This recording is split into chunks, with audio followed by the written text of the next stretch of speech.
नमस्कार प्यारे विद्यार्थियों, प्यारे साथियों, प्रतियोगी परीक्षाओं के जाबाज सिपाही, स्वागत है आपका आपके अपने ऑनलाइन प्लेटफॉर्म माइंड क्लासेज पर। देखिए,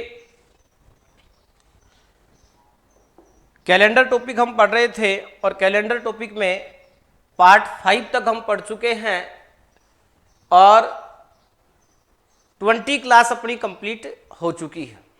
आज हम स्टार्ट करने जा रहे हैं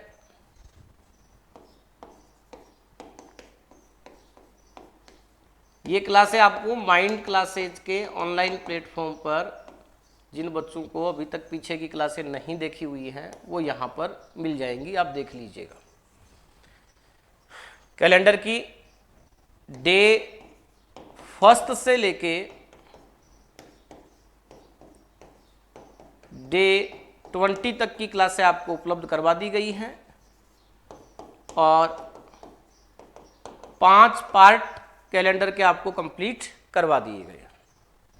तो बने रहिए आप माइंड क्लासेज के ऑनलाइन प्लेटफॉर्म के साथ और देखिए, ध्यान से समझिएगा। आज हम पढ़ने जा रहे हैं पार्ट 6। ध्यान से सुनिएगा, बहुत ही महत्वपूर्ण टाइप। पार्ट 6 पढ़ने जा रहे हैं और पार्ट 6 की तो पहली क्लास है और कैलेंडर की यह 21वीं क्लास। पार्ट 6 की यह पहली क्लास है और कैलेंडर की यह 21वीं क्लास है। तो जाहिर सी बात है, आपके दिमाग में आ रहा होगा कि पार्ट 6 में हम क्या पढ़ेंगे। तो पार्ट 6 में हम पढ़ेंगे ऑड डेज का कॉन्सेप्ट। ऑड डेज का कॉन्सेप्ट मतलब मैं आपको बोल सकता हूं विषम दिनों की संख्या, विषम दिनों की संख्या ज्ञात करना। आगे के जितने भी आपके टाइप्स आएंगे उनमें हर टाइप में ऑड डेज का उपयोग होगा।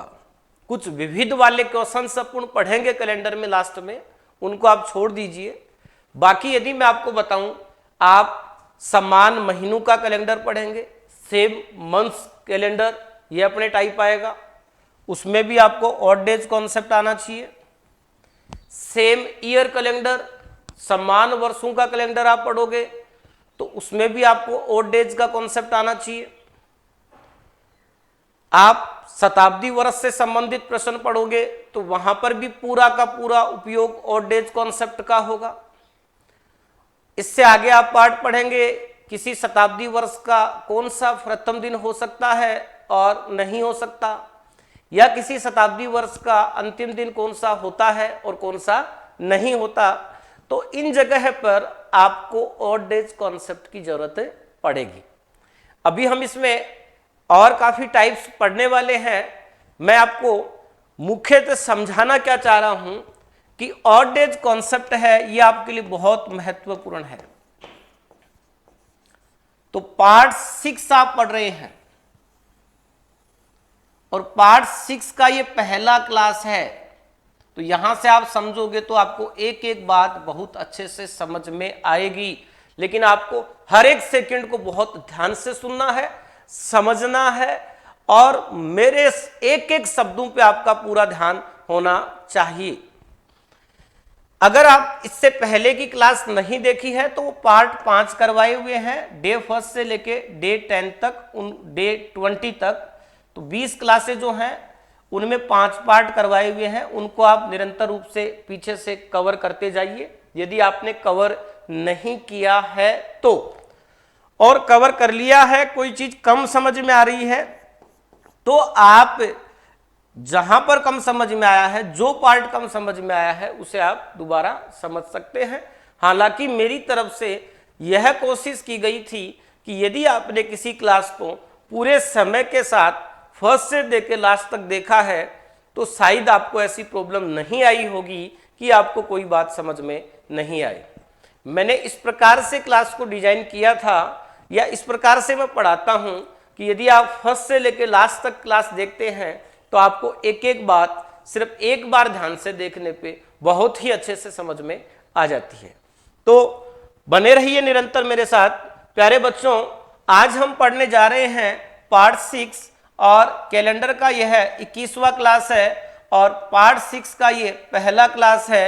और आज हमारा कॉन्सेप्ट है या आज हमने जो पार्ट लिया है यह पार्ट है ऑड डेज, बोले तो विषम दिनों की संख्या ज्ञात करना। अब आपके दिमाग में आ रहा होगा कि आखिर मैं कौन से क्वेश्चंस की बात कर रहा हूं, मैं आपको क्या समझाना चाह रहा हूं, तो ध्यान से सुनिए और समझिए। सबसे पहले ही आपके दिमाग में आया होगा कि भाई ऑड डेज होता क्या है, ऑड डेज होता क्या है, किसे कहता हूं मैं विषम दिन।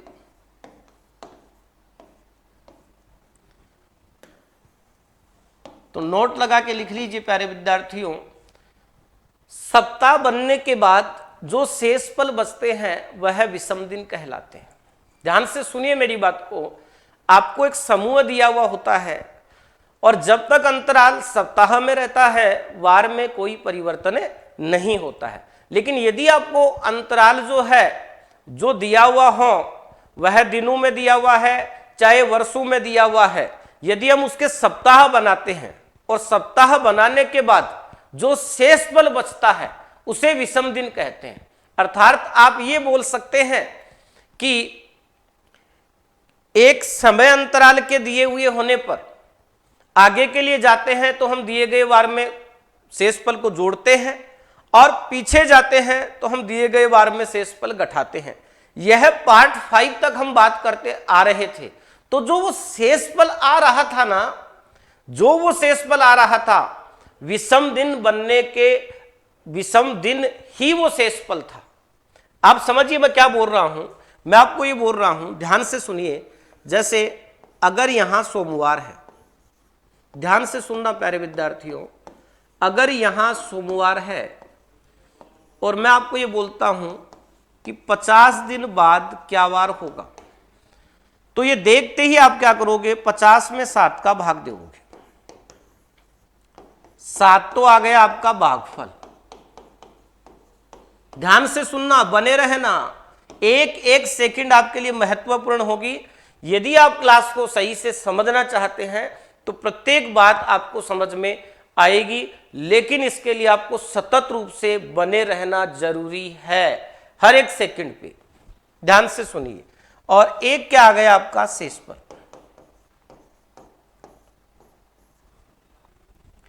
देखिए यहां सोमवार है, 50 दिन बाद क्या वार होगा, तो अंतराल दिनों में दिया हुआ है। ऐसे क्वेश्चन हमने किए भी हैं पीछे। जब भी अंतराल दिनों में दिया हुआ होता है हम उसमें 50 का भाग देते हैं। 50 का भाग दिया तो आपको पता लगा कि 50 में 7 का भाग 7 बार तो पूरा पूरा चला गया और एक क्या बच गया, शेष पल। लेकिन मुझे बताइए इस भागफल से कोई प्रभाव पड़ेगा क्या? भागफल से कोई प्रभाव नहीं पड़ेगा, क्योंकि जितनी बार भाग पूरा पूरा गया वे तो बन गए सप्ताह। प्रभाव किसके कारण पड़ता है? प्रभाव शेष पल के कारण पड़ता है। तो अब आप याद रखना, शेष पल के कारण पड़ता है, यह शेष फल ही विषम दिन कहलाता है। शेष फल ही विषम दिन कहलाता है। जैसे आप आगे का वार ज्ञात कर रहे हैं तो दिए गए वार में एक जोड़ देंगे। 7 बार भाग पूरा पूरा गया इसका कोई मतलब नहीं है, क्योंकि जितनी बार भाग पूरा पूरा जाता है वे सप्ताह बन जाते हैं और सप्ताह के कारण वार में कोई परिवर्तन नहीं होता है। परिवर्तन विषम दिन के कारण होता है, या बोल सकते हो परिवर्तन शेष पल के कारण होता है। तो ये शेष पल जो आप बार बार देखते आए हैं इसे ही हम क्या बोलते हैं, विषम दिन बोलते हैं। विषम दिन का तात्पर्य यहाँ आप मैथ्स की तरह मत ले लेना कि मैं कहीं 2 लिखूं और आप बोलो ये विषम दिन थोड़ी है। अगर मान लीजिए यहाँ 51 होता और 51 में मैं 7 का भाग देता तो आपके पास शेष पल क्या आता, 2। तो 2 संख्या है सम। तो मैं ये नहीं कह रहा हूं कि सम संख्या विषम संख्या नहीं समझा रहा हूं, मैं आपको ये बोल रहा हूं कैलेंडर में ऑड डेज किसे बोला जाता है, कैलेंडर में विषम दिन किसे बोला जाता है, सप्ताह बनने के बाद में जो शेषफल रहता है उसे बोला जाता है विषम दिन। तो यहां पर आपने देखा कि विषम दिन जो है वह एक है, इसलिए हम दिए गए वार में एक जोड़ देंगे। सोमवार से क्या आ गया, मंगलवार आ गया, सोमवार से क्या आ गया, मंगलवार आ गया। आपने भी जिन बच्चों ने बताया है बिल्कुल ठीक बताया है, और आप ऐसे ही बताते रहो, ऐसे ही कनेक्ट रहो, क्वेश्चन छोटा हो या बड़ा हो, हर क्वेश्चन पे आपका फोर्स रहना चाहिए। आइए मैं फिर समझाने की कोशिश करता हूं आपको, देखिए और समझिए, ध्यान से सुनना प्यारे बच्चों। क्या पढ़ रहे हैं?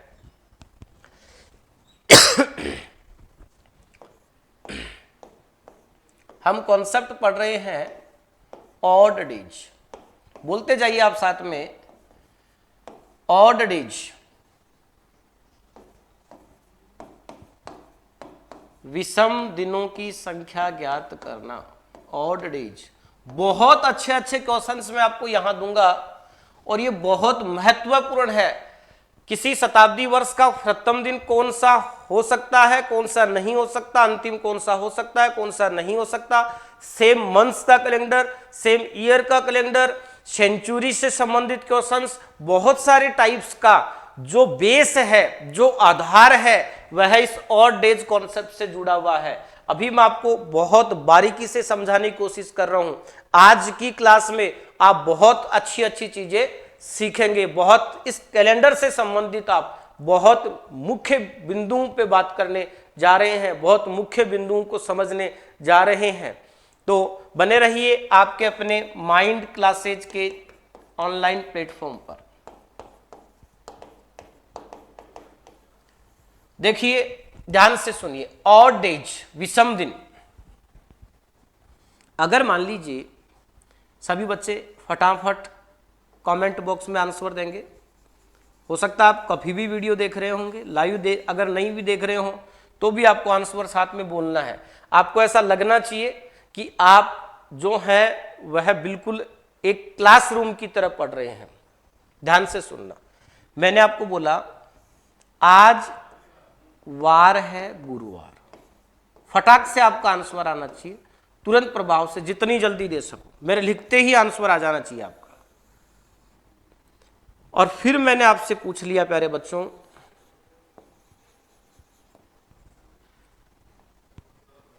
मैंने आपसे पूछ लिया 367 दिन पहले क्या था। मैंने आपसे बोला आज गुरुवार है, 367 दिन पहले क्या था। बिल्कुल, तो देखिए आपने क्या किया, 367 में 7 का भाग दिया। फिर सुनना, अंतराल दिनों में है, भाग पूरा पूरा कितनी बार जाएगा इससे कोई मतलब नहीं है, क्योंकि जितनी बार भाग पूरा पूरा जाएगा वे तो क्या बन जाएंगे, सप्ताह बन जाएंगे। और सप्ताह के कारण वार में कोई परिवर्तन नहीं होता, परिवर्तन होता है विषम दिनों के कारण, या परिवर्तन होता है शेषफल के कारण। शेषफल को ही हम क्या बोल रहे हैं, विषम दिन बोल रहे हैं। तो आपने क्या किया, 367 में भाग दिया किसका, 7 का।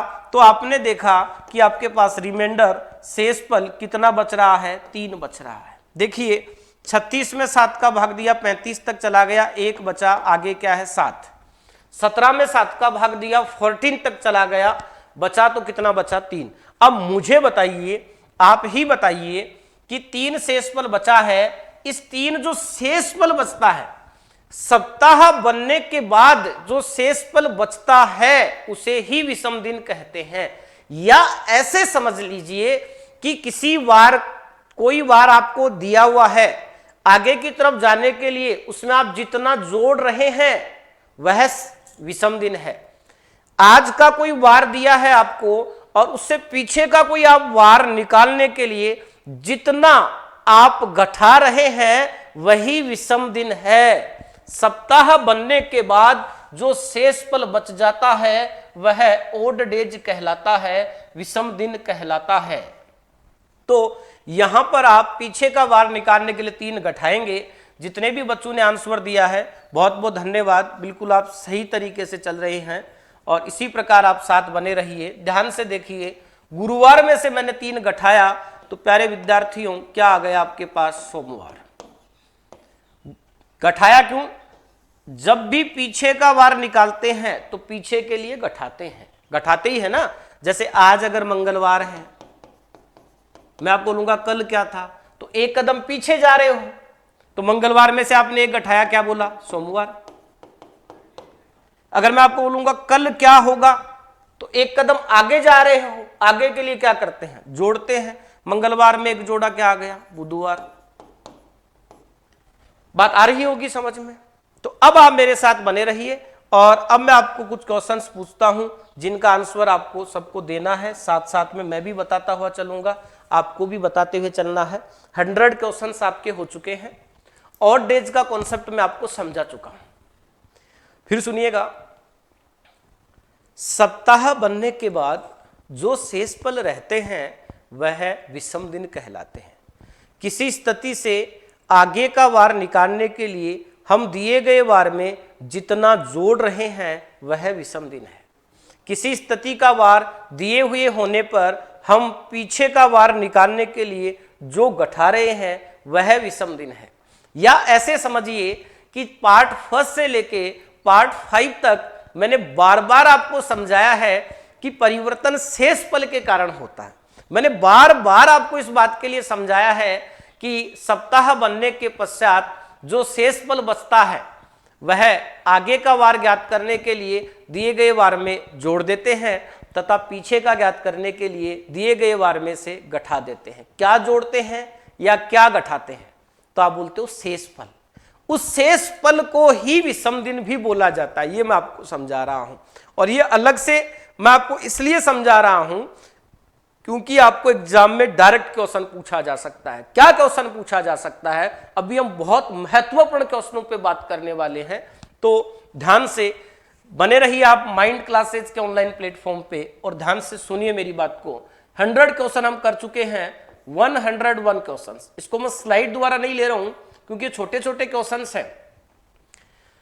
कुछ क्वेश्चन बड़े आ रहे थे तो मैं उनको स्लाइड के द्वारा ले रहा था। छोटे छोटे क्वेश्चन हैं तो एक एक क्वेश्चन के लिए स्लाइड निकालेंगे, बात बराबर ही है। ध्यान से सुनना। सबसे पहले आंसर सभी साथ में बताते जाना। 101 नंबर का क्वेश्चन मैंने आपसे पूछा। मैंने आपको कहा किसी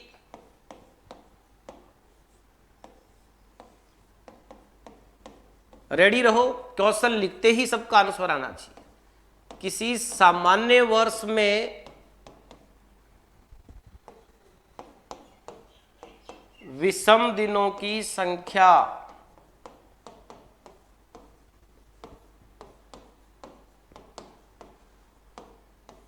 कितनी होती है? बिल्कुल, किसी सामान्य वर्ष में विषम दिनों की संख्या कितनी होती है?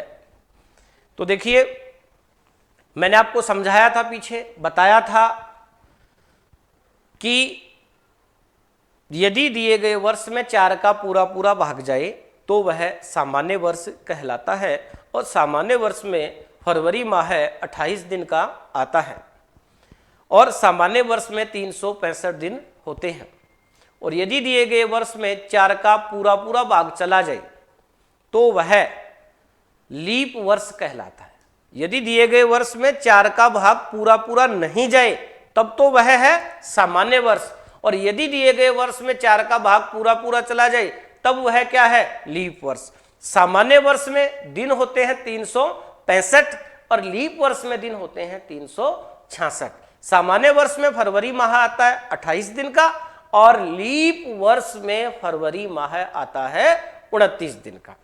कोई शताब्दी वर्ष जिसके लास्ट में डबल जीरो आते हैं, जैसे 400, 500, 700, 800, 1100, 1600, 1700, 1900, 2000, 2100, तो जिनके अंतिम में 2 जीरो आते हैं वह कहलाते हैं शताब्दी वर्ष। और शताब्दी वर्ष सामान्य है या लीप है, इस बात का पता लगाने के लिए 400 का भाग देके देखा जाता है। और मैं आपको एक बार फिर बता रहा हूं कि क्यों 3 साल बाद में चौथे साल पे फरवरी 29 दिन का लिया जाता है, क्यों 400 वर्षों में 3 बार ऐसा होता है कि 29 फरवरी 8 वर्ष से आता है। क्यों शताब्दी वर्ष में 400 का भाग दे के देखा जाता है? क्योंकि वर्ष सामान्य है या लीप है, इस बात का पता लगाने के लिए तो हम भाग देते हैं किसका? 4 का। जबकि शताब्दी वर्ष सामान्य है या लीप है, इस बात का पता लगाने के लिए हम भाग देते हैं 400 का। यदि दिए गए वर्ष में 4 का भाग पूरा पूरा नहीं जाए तो वह सामान्य वर्ष होता है, और सामान्य वर्ष में 365 दिन होते हैं, और सामान्य वर्ष के फरवरी माह में 28 दिन होते हैं। और यदि दिए गए वर्ष में 4 का भाग पूरा पूरा चला जाए तो वह लीप वर्ष कहलाता है, और लीप वर्ष में फरवरी माह 29 दिन का होता है तथा लीप वर्ष में 366 दिन होते हैं। और जिसके लास्ट में 2 जीरो आते हैं वह शताब्दी वर्ष होता है। तो 2 जीरो वालों के लिए बोल रहा हूं। अब मैं जो बात कर रहा हूं वह शताब्दी वर्ष के लिए कर रहा हूं। तो बताइए, क्या मैंने आपको यह समझाया था क्या कि यदि दिए गए शताब्दी वर्ष में 400 का भाग पूरा पूरा नहीं जाता है तो वह शताब्दी वर्ष सामान्य शताब्दी वर्ष होता है, तथा सामान्य शताब्दी वर्ष में फरवरी 28 दिन का होता है, तथा सामान्य शताब्दी वर्ष में सामान्य वर्ष की तरह ही 365 दिन होते हैं। तथा यदि दिया गया शताब्दी वर्ष 400 से पूर्णतया विभाजित होता है तो वह लीप शताब्दी वर्ष होता है, और लीप शताब्दी वर्ष में फरवरी 29 दिन की आती है तथा इसमें 366 दिन होते हैं। अब ऐसा क्यों करते हैं? क्यों 4 का, क्यों 400 का, ऐसा क्यों करते हैं? यह बात मैं आपको बिल्कुल बेसिक से तथ्यों के साथ में हर क्यों का जवाब देते हुए कैसे आया, ये चीजें मैं आपको कैलेंडर के प्रारंभ में पढ़ा चुका हूं। तो सारी चीजें बेसिक से एक छोटी छोटी चीजों की अगर आपने देखा है तो आपको पता है, नहीं देखा है तो आप पिछली क्लास डे 1 से लेके डे 20 तक की क्लास आप देखोगे तो आपको पता लगेगा कि मैं ऐसी कोई बात नहीं लेके चला जिसमें मैंने आपको ये नहीं बताया हूं कि ऐसा क्यों। अभी हम पढ़ रहे हैं पार्ट 6। पार्ट 6 के लिए कुछ बातें मैंने आपको रिवाइज की हैं, दोबारा बताई हैं, क्योंकि वो हमारे यहां बार बार काम में आने वाली हैं। तो देखिए प्यारे विद्यार्थियों, मैं आपको ये समझाना चाह रहा हूं किसी सामान्य वर्ष में विषम दिनों की संख्या क्या होती है। और बहुत बहुत धन्यवाद, मैं आपके कमेंट देखता हूं और देख पा रहा हूं कि आप लोग जो हैं वो बिल्कुल सही जवाब दे रहे हैं, आप जुड़े हुए हैं, और मैं उम्मीद करूंगा कि लास्ट तक भी आप देते रहें। अच्छे अच्छे क्वेश्चंस भी ले रहे हैं, बेसिक क्वेश्चंस भी ले रहे हैं। तो देखिए, अभी आपने देखा सामान्य वर्ष, सामान्य वर्ष में दिन होते हैं 365, और 365 में आप 7 का भाग देते हैं तो 52 बार तो पूरा पूरा चला जाता है, अर्थात 52 तो बच जाते हैं सप्ताह, और एक रहता है शेषफल। प्यारे बच्चों, मैं बोल चुका हूं ना आपको कि यह शेषफल ही क्या कहलाता है? विषम दिन। तो 365 में आपने 7 का भाग दिया तो 52 बार तो भाग पूरा पूरा चला गया। 365 में आपने 7 का भाग दिया तो 52 बार तो पूरा पूरा चला गया, और एक बच गया शेषफल। इसका अर्थ क्या है कि आप 365 दिन बोल दीजिए या 52 सप्ताह और एक शेषफल बोल दीजिए, एक ही बात है। सप्ताह को तो हम बोल रहे हैं, इससे कोई प्रभाव ही नहीं पड़ता। प्रभाव किसके कारण पड़ता है? शेषफल के कारण। शेषफल को ही क्या बोलते हैं? विषम दिन। शेषफल क्या है? एक है, मतलब विषम दिन क्या है? एक है। तो इस प्रश्न का आपका आंसर क्या है? एक है। तो बताइए अगला क्वेश्चन आप फटाफट मेरे को, सभी बच्चे मेरे क्वेश्चंस का जवाब देते जाना।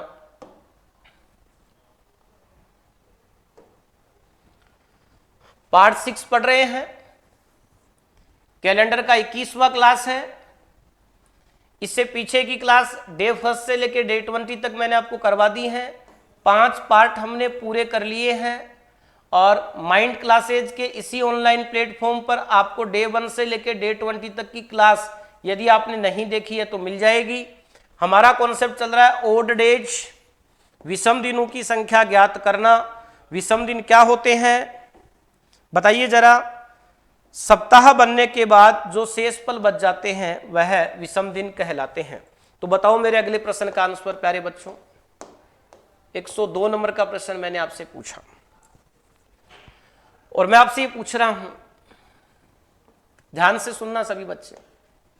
मैंने आपसे कहा लीप वर्ष, और लीप वर्ष को अधिवर्ष भी बोलते हैं। लीप वर्ष में विषम दिनों की संख्या होती है। लीप वर्ष में विषम दिनों की संख्या होती है। अब थोड़ा इस पे आप ध्यान बनाए रखना, क्योंकि हम हर बात को, अब ये बात तो आपके समझ में आ ही चुकी है कि भाई लीप वर्ष कितने का होता है। तो आपको पता है लीप वर्ष 366 का होता है। 366 में 7 का भाग दूंगा तो रिमाइंडर क्या बचेगा, 2 बचेगा। तो यही विषम दिनों की संख्या है, यही आपका क्या है आंसर।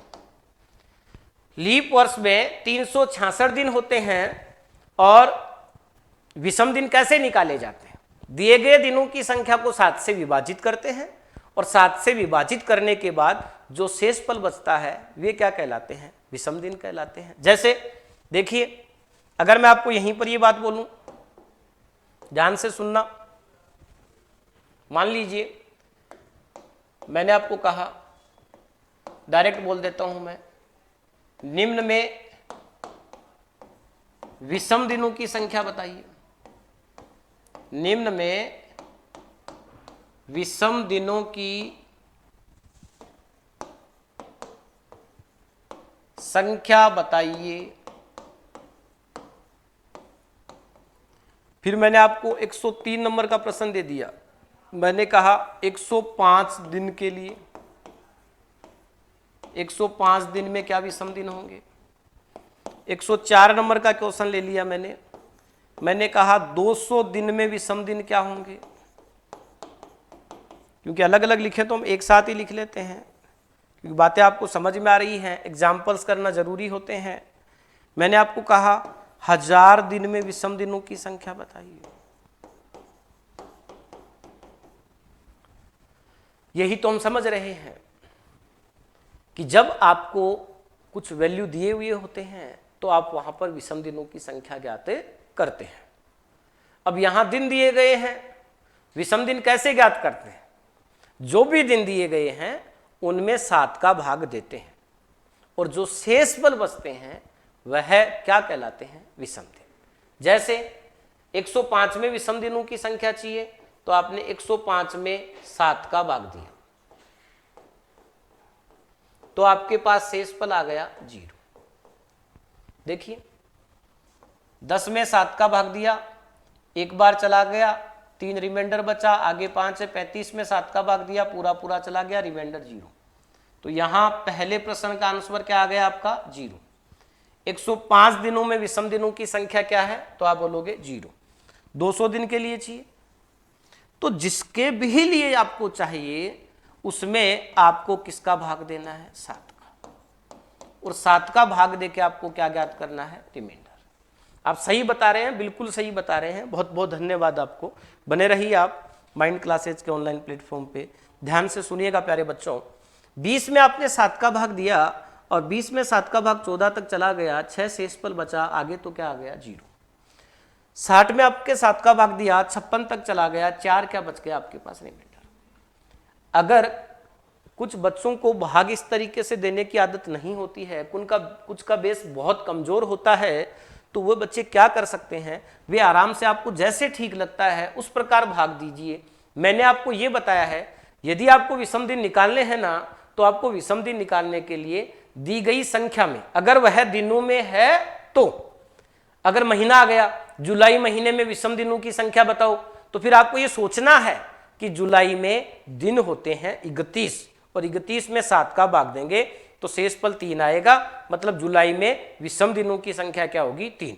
जैसे आपको बोला सामान्य वर्ष में विषम दिनों की संख्या, तो आपके दिमाग में आया सामान्य वर्ष में दिन होते हैं 365 और 365 में आपने 7 का भाग दिया तो आपके पास शेषफल क्या आ गया 1 आ गया।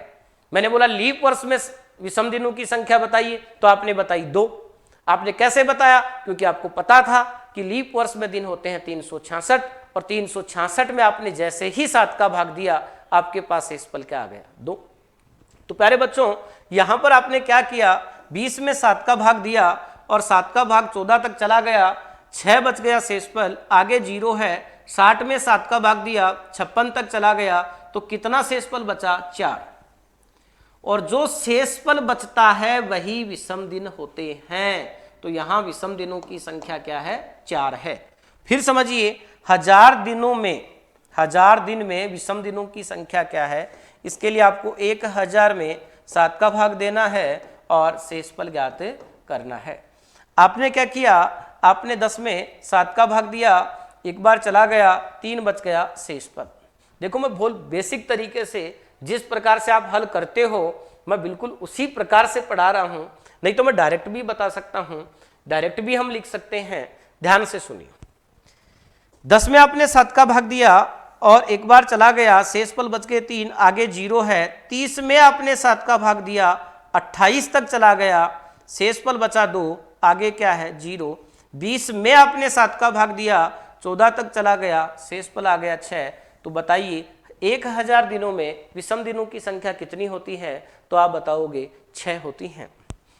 तो प्यारे विद्यार्थियों 105 दिन में विषम दिनों की संख्या क्या होती है, तो आप बोलोगे 0 होती है। 200 दिनों में विषम दिनों की संख्या क्या होती है, तो आप बोलोगे 4 होती है। 1000 दिनों में विषम दिनों की संख्या कितनी होती है, तो आप बोलोगे 6 होती है। क्या होते हैं विषम दिन? सबसे पहले कोई भी समय अंतराल दिया गया, ध्यान से सुनो फिर समझिए, सबसे पहले कोई भी समय अंतराल दिया गया हो तो आप उसको दिनों में देखिएगा। अगर वह आपको माह में दिया गया है तो भी आप उसको दिनों में कन्वर्ट कीजिए, यदि वह आपको वर्ष में दिया गया है तो भी आप उसे दिनों में कन्वर्ट कीजिए। समय अंतराल आपके पास किसमें होना चाहिए बताइए? समय अंतराल आपके पास दिनों में होना चाहिए। और जब समय अंतराल दिनों में हो तो बताइए आप क्या करोगे? जब समय अंतराल दिनों में हो तो आप उसमें 7 का भाग देंगे। जब समय अंतराल दिनों में हो तो उसमें आप 7 का भाग देंगे और जो शेषफल बचेगा वे ही क्या होते हैं? विषम दिन होते हैं। और विषम दिन ऑड डेज कॉन्सेप्ट एक महत्वपूर्ण कॉन्सेप्ट है जो आपके कैलेंडर में बहुत ज्यादा काम में आता है। यह आपको जानना बहुत जरूरी है, या यह कैलेंडर के लिए एक मुख्य भाग है। अब विषम दिन को आप विषम संख्या मत समझना। जैसे आप देखिए, आप ये मत सोचना 6 तो विषम सम संख्या है, बिल्कुल समी है, विषम संख्या नहीं है। तो मैं आपको सम संख्या और विषम संख्या नहीं पढ़ रहा हूं, मैं विषम दिन बता रहा हूं। इसे विषम क्यों बोला जाता है? क्योंकि यह सप्ताह बनने के बाद भी बच जाता है, तो ये अलग हो गया, यह समूह नहीं बना पाया। तो जो भी, फिर बताइए आप मुझे एक बार जरा, यदि समय अंतराल आपको किसमें दिया गया हो, यदि समय अंतराल आपको महीनों में दिया गया हो, वर्ष में दिया गया हो, किसमें भी दिया गया हो, उस समय अंतराल को यदि आप विषम दिन निकालना चाहते हैं तो आपको किसमें कन्वर्ट करना पड़ेगा? या तो समय अंतराल दिनों में होगा या समय अंतराल को आपको दिनों में निकालना पड़ेगा। तो सबसे पहले समय अंतराल यदि दिनों में दिया गया है तो ठीक है, लेकिन यदि समय अंतराल दिनों में नहीं दिया गया है तो आप उस समय अंतराल को सर्वप्रथम दिनों में निकालेंगे और दिनों में निकालने के बाद आप उसे 7 से विभाजित करेंगे और 7 से विभाजित करने के बाद जो शेषफल बचता है वह शेषफल विषम दिन कहलाता है। तो देखिए प्यारे विद्यार्थियों, आगे के लिए मैं आपको कुछ क्वेश्चंस देता हूं, जिन क्वेश्चंस को आपको समझना है। क्वेश्चंस किससे संबंधित दे रहा हूं? ऑड डेज, विषम दिनों की संख्या से संबंधित कुछ क्वेश्चंस मैं आपको दे रहा हूं। तो उन क्वेश्चंस के जवाब के लिए आप तैयार हो जाओ। अभी आप जवाब देते हैं तो बहुत अच्छा है, अन्यथा आपको कमेंट बॉक्स में प्रत्येक बच्चे को प्रत्येक प्रश्न का आंसर देना है। तो देखिए, मैंने आपसे प्रश्न पूछा है प्यारे बच्चों, ध्यान से सुनना आप।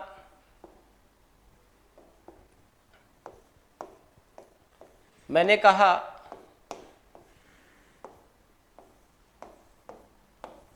निम्न में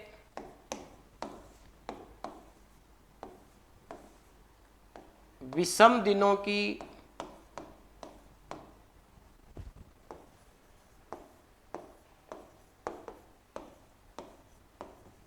संख्या बताइए। सब तैयार हो जाइए, प्रत्येक बच्चे को आंसर देना।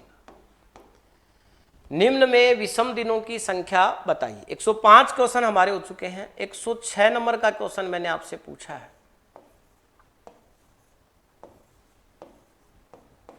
वर्ष 2020 में आपको बताना है कि वर्ष 2020 में विषम दिनों की संख्या क्या है। अगला प्रश्न 107 नंबर का क्वेश्चन मैंने आपसे पूछा है।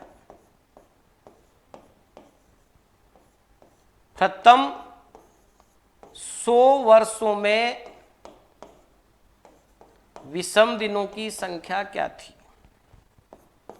अगला क्वेश्चन मैं आपसे पूछ रहा हूं,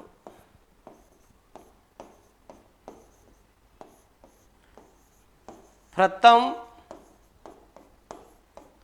200 वर्षों में विषम दिनों की संख्या क्या थी। और अगला क्वेश्चन मैं आपसे पूछ रहा हूं, प्रथम 300 वर्षों में विषम दिनों की संख्या क्या थी। और अगला क्वेश्चन मैं आपसे पूछ रहा हूं, प्रथम 400 वर्षों में विषम दिनों की संख्या क्या थी। तो 5 क्वेश्चंस मैंने आपको पूछे हैं। अभी जिन बच्चे जवाब दे रहे हैं उनको बहुत बहुत धन्यवाद। अन्यथा आप इसी माइंड क्लासेज के ऑनलाइन प्लेटफॉर्म पर, जिस पर भी आप ये क्लास देख रहे हैं, उस पर आप कमेंट बॉक्स में इसका आंसर जरूर देना। सभी बच्चों को आंसर देना है। और इस पार्ट 6 को हम अगली क्लास में पूरा कर लेंगे, क्योंकि मैंने आपको बोला है मैं उतना ही समय लूंगा जितना उपयुक्त है। अगर किसी पार्ट के लिए 5 क्लासों की आवश्यकता है तो मैं आपको 5 क्लास उपलब्ध करवाऊंगा। कोई पार्ट अगर 1 क्लास में होने वाला है, जैसे पार्ट 3 किया था शायद हमने, 1 क्लास में हो गया था तो 1 क्लास में कर लिया था। तो जिसके लिए जितना समय उपयुक्त है मैं उतना ही समय दे रहा हूं, जितना समय जरूरी है उतना ही दे रहा हूं। और सोमवार से लेके शनिवार तक आपको 8 PM हमेशा लाइव आके इस क्लास को लेना है। सोमवार से लेके शनिवार तक 8 PM। अभी तक हमने बीच में से कोई संडे वगैरह भी नहीं, लेकिन अभी एक डे हम छोड़ रहे हैं जिसपे आप क्या करोगे, आगाज क्लासेज का जो टेलीग्राम चैनल है या धर्मेंद्र चौधरी माइंड सीकर का जो टेलीग्राम चैनल है, उस पर जो नोट्स वगैरह डाले जाते हैं, जो क्यूज डाली जाती हैं, उनको आप संडे को हल किया की करो। और एक डे बीच में ब्रेक होना भी चाहिए। तो सोमवार से शनिवार तक नियमित रूप से जो टॉपिक आपका चल रहा है वह पूरा होने तक जरूर चलेगा। और हमेशा 8 PM आपको लाइव आके इस क्लास को अटेम्प्ट रखनी है। आप कभी भी इस क्लास को देख रहे हो, हमेशा आप नोट्स बनाते हुए पढ़ें। नोट्स बनाते हुए पढ़ोगे तो आपको बार बार वीडियो नहीं देखने पड़ेंगे, या अपितु वही वीडियो या वही भाग दोबारा देखना पड़ेगा जहां से आपको कम समझ में आ रहा है। और मेरा मानना यह है कि अगर आप स्टार्ट से लेके सभी वीडियो क्रमबद्ध तरीके से देखोगे तो आपको प्रत्येक बात बेहतरीन समझ में आएगी। इसी पूरी कोशिश के साथ मैंने आपको ये अध्ययन करवाया है, मैटर उपलब्ध करवाया है। तो ये 5 क्वेश्चंस थे जिनका आपको जवाब देना है। निम्न में विषम दिनों की संख्या बताइए। 106 नंबर का क्वेश्चन है, वर्ष 2020 में विषम दिनों की संख्या बताइए। 107 नंबर का क्वेश्चन है, प्रथम 100 वर्षों में विषम दिनों की संख्या बताइए। 108 नंबर का क्वेश्चन है, प्रथम 200 वर्षों में विषम दिनों की संख्या बताइए। 109 नंबर का क्वेश्चन है, प्रथम 300 वर्षों में विषम दिनों की संख्या बताइए। 110 नंबर का क्वेश्चन है, प्रथम 400 वर्षों में विषम दिनों की संख्या बताइए। अगले पार्ट में हम मंथ्स वगैरह के विषम दिनों की संख्या, इनमें विषम दिन कैसे निकालने हैं, ये तमाम बातें करेंगे।